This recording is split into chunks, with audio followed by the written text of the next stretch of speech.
To start my video today, I wanted to clarify some things in my last post that I made. If you're lucky enough to have seen my YouTube post, thank you for supporting me and being patient with me as I learn things. My editing's rough. I was bumping my mic and I didn't know that I was doing that, so I apologize for beating your ears up. But one thing I wanted to clarify from my last video is yes, I know what caffeine is. I knew what caffeine was at the time when I was on my adaptogens journey. I knew it was a stimulant, and I feel like I used it in my video as like this easy way to discuss how my mind frame had changed about things so much when it comes to food, herbs, medicine, things like that. I was looking at everything as a type of controlled substance. And caffeine just seemed to be the natural one to go to that I feel like everyone would understand me on. I am very aware that other cultures, other places, other people, states, things like that are more health conscious about things. I feel like my ideology at the time was a little more westernized. I come from a place where, yeah, we're health conscious here, but we don't always think of everything. And maybe I'm speaking for myself. Um, I was not aware at the time of just how much I was using caffeine in my life and having this little aha when I was going down my adaptogens rabbit hole. I just figured it would be the easiest way to explain that part of my journey. One other thing I would like to add to that, when medical marijuana legalized in my state, I don't think overall anyone knew what to expect of that. Patients, especially the ones that were trying marijuana for the first time medically, um, and hadn't even tried it at all, had this big expectation for bud tenders and dispensaries to be very professional, as they should expect that. They should absolutely expect that. I think, moreover, though, there was a lot of stoner shops and things that were not as professional. So I was very thankful that I had the mind frame that I did, and do. And my need to help people and do the best that I can by them kind of fueled that for me, where I am not a doctor. I will never recommend anything medical for anyone because that's not my expertise. And a lot of the questions that I had kind of pertain to what can I use besides this? Like, what can I substitute this with that wouldn't get me in trouble at work or have this side effect of weed? So, adaptogens just seem to be the natural direction to go in for me because I could recommend things like cinnamon to someone and it wouldn't be a big controversial thing. And it would be something that they could have access in their homes, and they could use it in a different way, kind of changing that mind frame thought on things. And got a lot of really good results on that, but I thought I would clarify that a little bit more of why adaptogens seem to be like the obvious answer for me, and why the expectation and questions were the way they were, because they expected me to be a professional in this industry that was brand new, kind of treating us like a pharmacist, as they should. One of my biggest yay me's was I had actually taken a bud tender class, and not a lot of them did. A lot of the bud tenders at the time, and I wanted to be as knowledgeable as I can. And taking that class kind of put me in a direction of yes, this is absolutely a professional industry, as it should be treated as a professional industry. And I feel like that's kind of a misnomer that people have with it. And I wanted to take myself seriously and be a professional and really help people who had questions for me or were in my care. So, getting into the fun stuff, right? My lucid dream journey. as I was taking the adaptogens that I did, doing research and study for my patients at the dispensary, I was taking things like chamomile and lemon balm, passion fruit, just to name a few. And I started having this series of lucid dreams. And at first, they were fleeting. I didn't really remember a whole lot about them. I just know that I haven't really had any lucid dreams since I was a kid. And I'm talking single digits. Like, I've never had vivid dreams like this, or I hadn't had them for a long while. So I knew that something significant was happening, and I really enjoyed it because lucid dreams are fun. If you've ever had one or experienced one, um, if you're like me, you could really live there. Like, you could set up shop and just live there the rest of your life. It's so fun and so real. So it made me really curious about it. But I will talk about what started um, as lucid dreams into my first astral experience. So the first big lucid dream that I had was, I dreamed that I was hired to dress these mannequins for a mall department store. I wasn't sure which, but it was some type of retail for clothing. And part of my job is I had to take all these items of clothes and wash them to prep them for the mannequins that I had to dress. And there was a washing machine there. I put the clothes in the washer and it started to sud all over the place, like just suds and suds, just a room full of suds. And I was panicking. I was trying to scoop it up, put it back in the washer, and clean up my mess because I didn't want to get in trouble. And as I was doing that, I looked over at the row of mannequins that were standing there waiting for me to dress them. And behind the mannequins was my dead grandmother, my dead grandmother on my dad's side of the family. She had this expression on her face, very anxious, kind of like a child looking for their loved one in a crowd at like a game or recital or something like that. It was like, oh, I hope she sees me. I hope she's here. Is she there? And as soon as I made eye contact with her, I went lucid right away, right away. And I think it's because, my brain knows that grandma's gone. So when I saw her, it was just this overwhelming joy between both of us, like, oh, there you are. And I ran over to her, no longer worried about the suds in the washing machine. Ran over to her, gave her a hug. She gave me a big hug, and we just had this joyous moment between each other. My grandmother, things that I associated her with was, she had a double mastectomy, breast cancer. So, unfortunately, growing up, like when I hugged her, I associated that flat chested hug with her. She also smoked Marlboro cigarettes, Marlboro menthol, and I could smell that on her clothing. The other thing that I noticed about her clothing is it had that also fresh outdoor scent with the Marlboro. And it's because when she was alive, she would wash her laundry and hang it up outside to dry. So those are things that I associated her with. I could smell it, I could feel it. I felt the warmth of her hug. And we just had this wonderful moment of just kind of reconnecting because we haven't seen each other in so long. So I woke up from that dream. My alarm clock rang, got ready for work, went to work, and I just really chewed on that. It kind of enamored me, this idea that I saw my dead grandmother, and it felt like a reunion. It didn't feel like a regular dream. And I knew it wasn't a regular dream, it was a lucid dream. But I mean, compared to the lucid dreams that I remember from when I was a kid, this felt different. This felt absolutely different. It was as if I had gotten off the plane in real life, met her at a terminal, and gave her a hug. Like, it felt that real.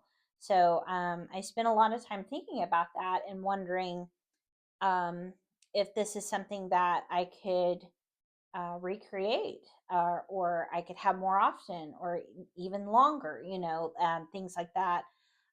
It was definitely something that I wanted to repeat in my life. And I didn't think that it was just like this strange coincidence.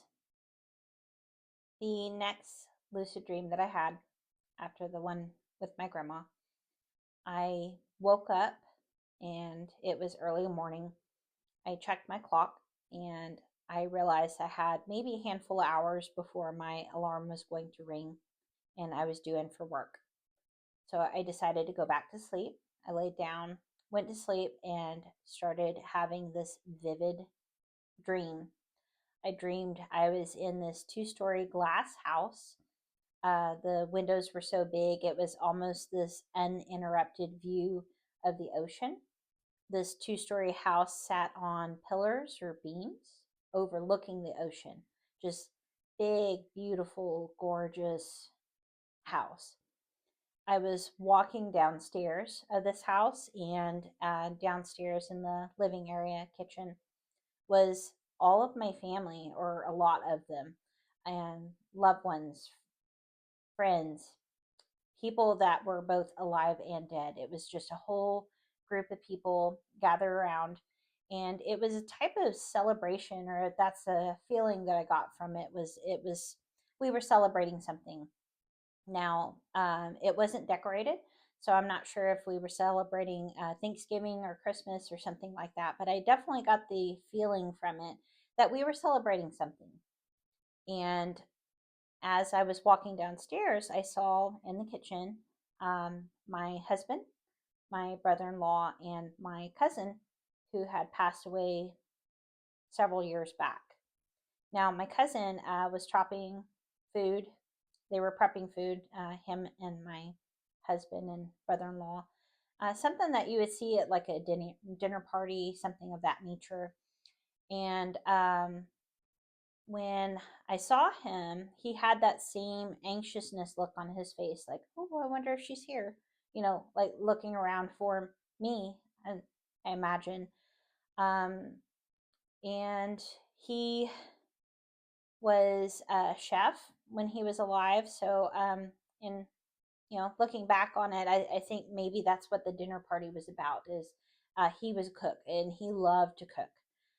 When I realized it was him, I became lucid right away and I ran downstairs, found him. He was happy to see me. I was happy to see him. It was this moment like what I had with my grandmother where we just hugged, and it was the same. It was this big, warm hug. Like, he was a big guy.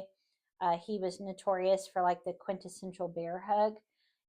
You just felt love and warmth and that big, nice squeeze that you could feel in your DNA. He was a professional hugger. You would have loved to have been hugged by this guy. And that's what it felt like. It felt like that. It felt very him. And once I hugged him, I started crying in the dream because I was lucid and I knew that any moment my alarm clock was going to ring and I had to go back to reality. So I left him in the house and I walked outside along the beach. I sat down in the sand and I was putting my hands through the sand, and you could feel it like dry on top, wet on bottom, the way you would experience at a beach. That's what it felt like in this lucid dream. And my alarm clock rang. I woke up. I wasn't crying anymore, but I was very, very, very emotional when I did wake up. And I got ready for work, went to work, and I was obsessed with it at this point. It just did not seem like just something random. It didn't seem coincidental at all to me that I would have two dreams that were similar, just kind of back to back in the same week of each other. I knew that it felt significant. And in my experience, if it does feel significant, there's probably some kind of meaning to it. So as soon as I got home from work, I started to investigate a little bit more about it, kind of dive in deeper. So I got home and started doing research on lucid dreams.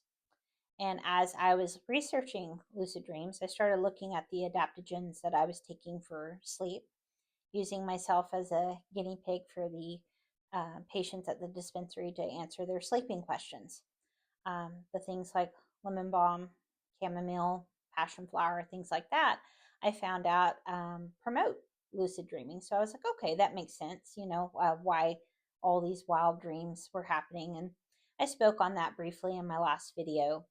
But as I was looking for information on lucid dreams, I found this article about this man named Bruce Goldberg. And Bruce Goldberg was very famous for research in astral projection. And in this particular article that they were talking about, it wasn't one that he wrote, but they were quoting him and talking about him because he had passed some time ago. They had a quote on there, and it said something to the effect of lucid dreaming being the platform for astral travel. So yeah, I started immediately looking for information on astral travel right after that. So in my past experience, where I had posted about this too, I started practicing things in my teenage years. This was all prior to this journey. And I was familiar with astral travel. I believe that I have done it. So I had my near death experiences that I also posted about. And I believe those are different than astral travel. But the astral travel experiences I had were when I was young. I didn't really remember a whole lot about them. I knew that they were different than lucid dreaming for sure, but I was still so young that I didn't have a language to describe that or anything of that sort. So at the time, I was pretty sure that I was not aware that I had astral travel experience. It wasn't until this adventure that I started putting that puzzle piece together in my life of like, oh, that's what happened, because it felt the same. It felt very similar. But before that, yeah, I researched some on astral travel in my teens.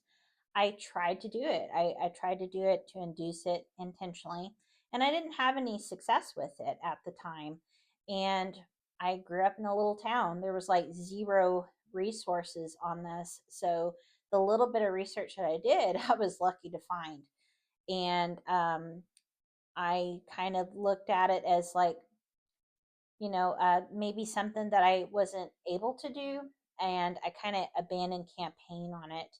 At the time, the internet was available, but not a lot of people had it, especially in the little towns there. So I kind of stuck to things that were evident to myself at the time, such as talking to spirits. So as I squirreled away from this Bruce Goldberg article that I really wish that I would have read, I wish I would have read, but I think revisiting this idea of this occult thing that eluded me years ago, and maybe being close to it and finally accomplishing it, intentionally. I think I was just so excited about that. So it just kind of left me where I was just like stuck on this idea of astral travel now. Like I went in with the intention of lucid dreaming and finding out about that, and then it was just astral. Let's see how we can do this. I didn't remember the steps that I took when I was a teenager, so I looked up this wiki how to astral travel. So it was a very basic tutorial at the time, and it said some things like elevating yourself, making sure you eat a light dinner, things like that, so you're not working on digestion. And I had looked to check recently to see if that article was still there, because I was like, I'm going to be talking about it. So, let's see if it's still there. It is still posted on WikiHow, and they had actually updated their information. Cool, right? Like, I was really excited to find that out. So there's an updated WikiHow on astral travel, and I read through it, and it's pretty good. It's pretty thorough, and I'll go into some more details about that, but I'll try to stick to my point of this story for you. So I immediately started practicing astral travel. And I learned that a lot of the adaptogens that I was taking for sleep actually help support that as well. So it made sense to me with the article saying Bruce Goldberg said that it was a platform for astral travel, lucid dreaming was. Of course, these herbs that supported lucid dreaming would also support astral travel. Go fig, right? So that was fun. But the biggest lucid dream that I had had after all of this, while I was attempting to astral travel, it started as a haircut. So in my dream, I was sitting in a beauty chair, barber chair, something of that nature, in a futuristic room. It looked like the Jetsons, very minimalistic and just futuristic. And there was a lady behind me, futuristic lady, who was cutting my hair.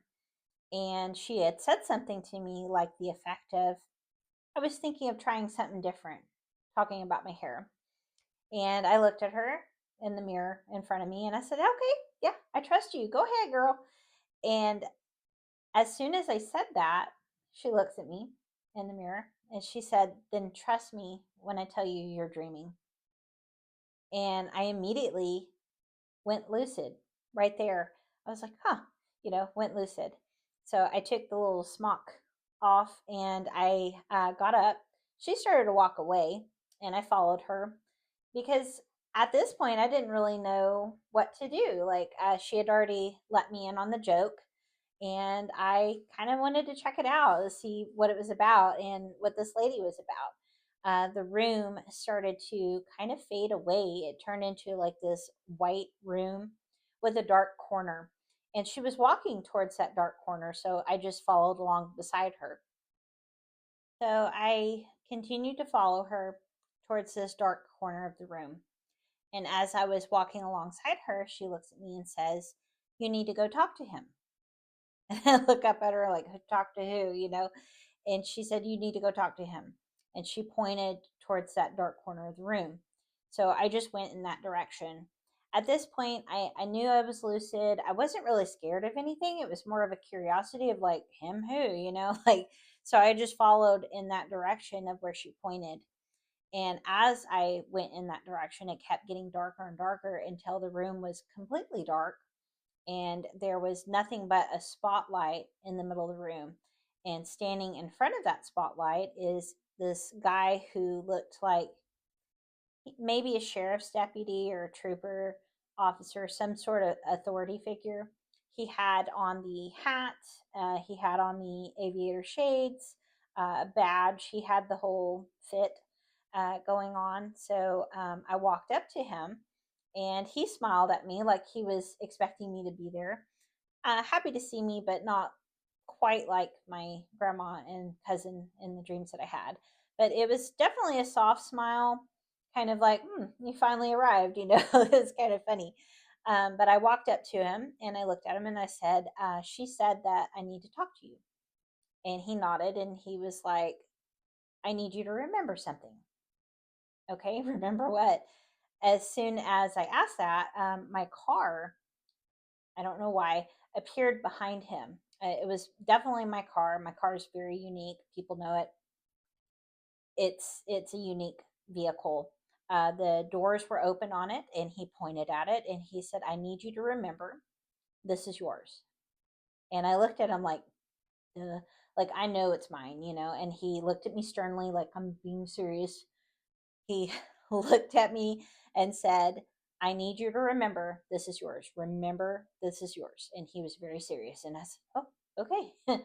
Whatever, dude. Like at the time, it just didn't make sense to me. And it was just kind of funny. Like, okay, I know that's my car. And shortly after, I woke up.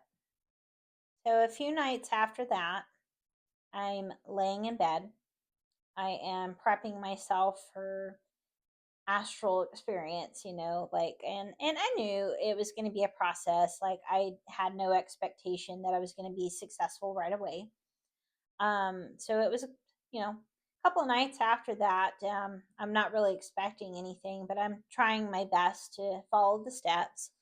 And so I went to bed. I had my chamomile tea and I went to bed. I laid there and I tried to ignore signs of sleeping. Your body will make your nose itch, foot twitch, things like that, where your brain is testing your body just to see how sleepy you are. And you have to fight that. You have to fight the urge to itch or roll over or things like that. So what the idea is you want to intentionally take on sleep paralysis. And as soon as you say sleep paralysis, like, oh, demons. But it's not that. I mean, it can be scary, but it's not that. And I'll definitely post a video talking about that in depth. But for the sake of this video, I'll just continue on with my story. But yeah, you fight sleeping, and you do what I have referred to now as following yourself to sleep, where you want your mind to be awake, but your body to be asleep. So it's definitely a good effort of just trying to like wick your consciousness and subconsciousness together. Um, so you definitely want to be aware as you're sleeping. So follow yourself to sleep. I laid there trying to practice this as much as possible. I had been doing it for weeks at a time at this point.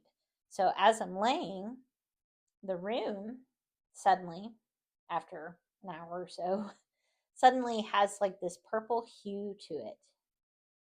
Real pretty purple hue. And it was as if you put on a purple pair of sunglasses where the lens was purple and everything was just kind of saturated in this purple hue. And I was like, oh, this is it, right? Like, I was feeling weird. I felt like I was in water, just kind of had this ebb and flow within my body. It felt like I was detached and just kind of flowing back and forth. Now, those of you who have had this experience may have different descriptions of it, different perceptions of it, and things like that. This is what it felt like for me. And online, it has like a list of things that you may feel or experience. So, this is what it started for me as. So, as I'm feeling this ebb and flow in my body, I'm trying to remember some of the other steps. So, they suggest that you have some momentum to kind of push yourself out of your body. So one of the steps is you raise your arm out and you go out with the momentum of that, or you sit up like you would as you were awake, like sitting up out of a chair. And then the other one is you try to imagine twisting yourself out of your body. But a lot of the suggestions online said to concentrate on your forehead, try to exit through your forehead or um, your third eye. So on this, what was successful for me was as I raised my arm up and I came out of my body with the momentum of that. And as soon as that happened, I saw a bright flash of light. I could hear loud, scratchy static, which is another thing that people report. As I am floating up out of my body, the ceiling is just getting closer and closer to my face. And I got so excited as I'm up against the ceiling that I just went back into my body. I went back into my body, and because the endorphins, adrenaline that I had from that excitement had woke me up. So I laid there mad at myself. I was so close. It was so close. The ceiling was like right there, so close. And I knew that this was real. I knew astral projection was real at that point. So much in my childhood, it made sense all of a sudden. So I couldn't not try this again, even though I was like super excited. I tried to steady my heart rate, I tried to calm myself down. I was like, we're doing this again. We're doing this again. So I laid there for another hour or so, trying to calm myself down, trying to go through the steps to see if I could recreate that again. And as I was laying there, this time everything took on a blue hue to it. So that was different. First time purple hue, now it's a blue hue, you know. I wasn't sure why until later, and I'll explain that in another video. But um, everything looked like it was saturated in this blue hue. Now, here's the strange part about this, it was as if my mind, body, whichever, had set up a choice for me. So, like on one side, it was like this really cool lucid dream. On this other side, it was my room as I know it to be in a blue hue. It was almost like my body was giving myself a choice. I could either go lucid or I could go astral. I decided to go astral. So at that moment, I decided to sit up. And as I sit up, I flung myself out of my body. Just the momentum of that flung me onto the wall adjacent from my bed. And I sat there like Spider-Man, right? So as I'm on the wall like Spider-Man, my heart starts racing again, and I immediately tell myself to calm down, you know, like I'm trying to calm down my heart rate. I'm not trying to excite myself awake again. I was like, we're out now, so you know, just calm down, calm down, calm down. So as I'm sitting there, get my heart rate down, I start to become more solid as I'm sitting on the wall like Spider-Man. And as I calm down, I start looking around. It's my room. Everything in it I recognize.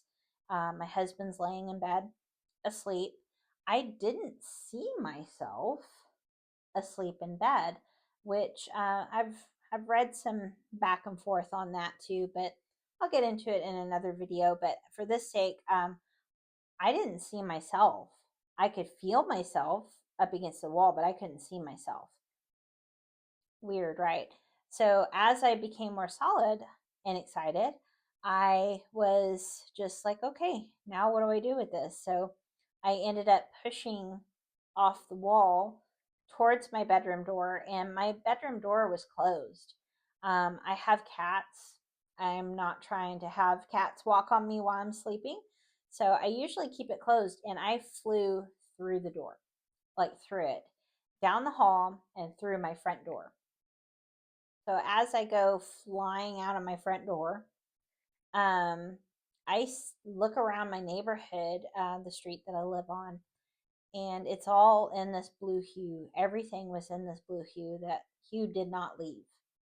And as I'm looking around, it's almost like I'm in this other timeline or something. It looked like there was a bunch of kids up and down my street trick or treating. They had on these old costumes, like the vintage plastic masks from the 80s. They looked like they were trick or treating, and I was going so fast that I just flew over them. Like there's no way I could stop. I just kept going and going and going and going. And at this point, I was going so fast that I didn't know where the hell I was. Like it started to become a blur of things. So I started grabbing for anything that I could grab a hold of because at this point, I didn't even know if I was still in my town. I was just that fast, that quickly. So I was grabbing, grabbing, grabbing for anything that I could just grab a hold of. I couldn't see anything, and I could feel like a tree branch and some leaves.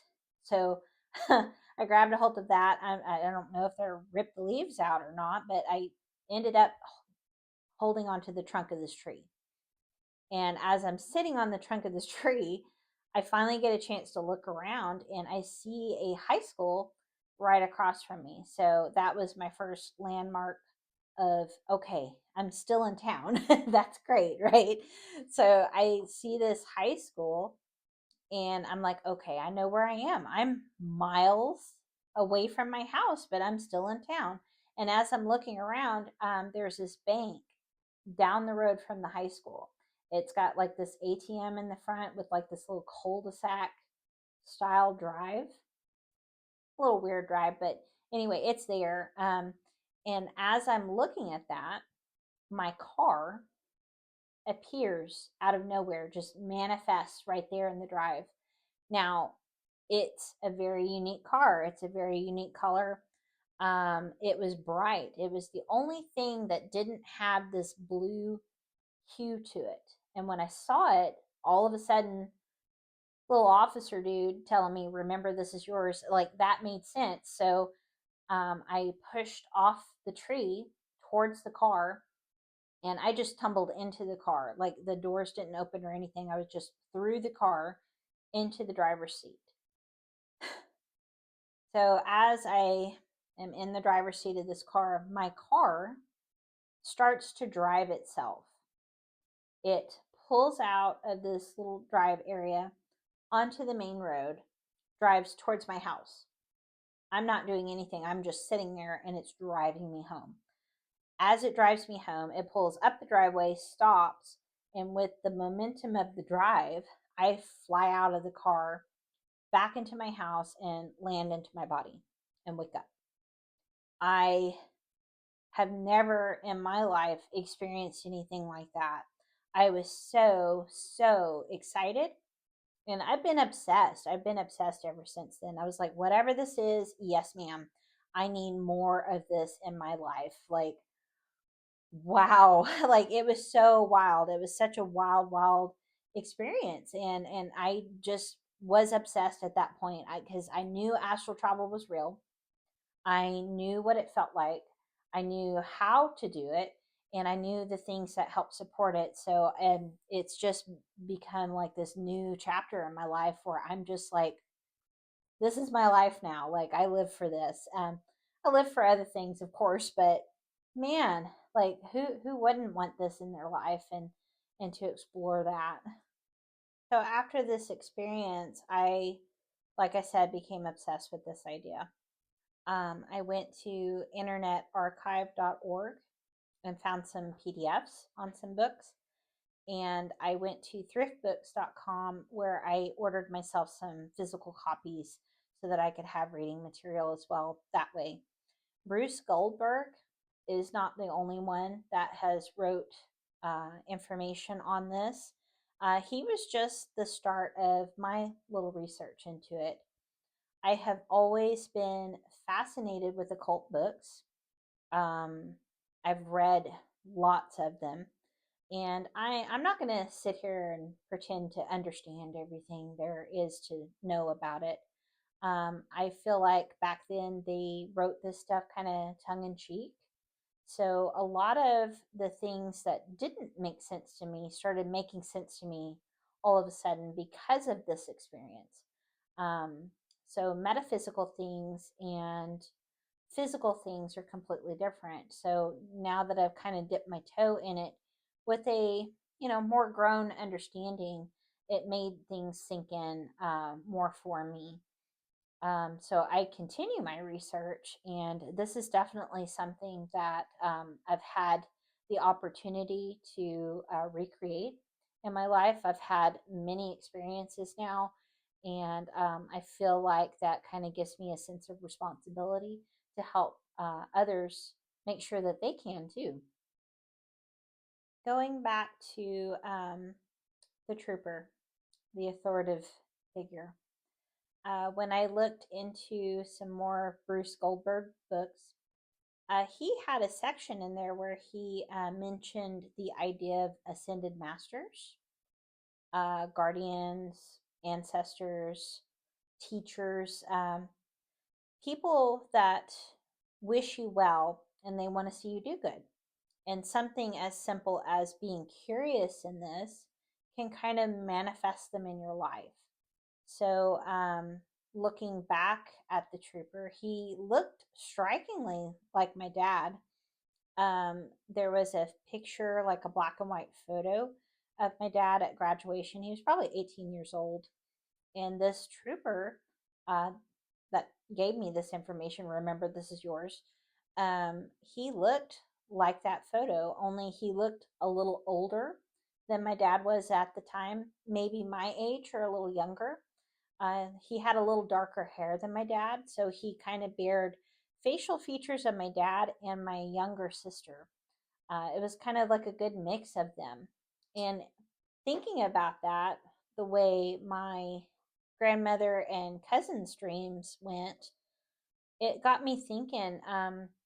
I am the oldest daughter out of a total of four siblings. My brother passed away. He was an infant when he passed away. He was the second child. And I didn't know him. I was definitely around my parents during their grieving process with him. So I was very aware of him, and I knew about him, but I had never met him because he passed when he was an infant. And it got me thinking about maybe, just maybe that trooper was my brother. And why not my brother, right? If the idea is these teachers or masters or someone that care about you, and they could be your ancestors, possibly, why not my brother? It felt very personal, and he did look like he may have been related to me and about the age my brother would have been had he had lived. That feeling of ebb and flow back and forth like a current. I have later termed it the wah-wahs because it's like that's terminology that works for me. It may not work for you. I know that there are a lot of accounts of this online where people describe similar or different things. So you have to kind of look and do your own research into that.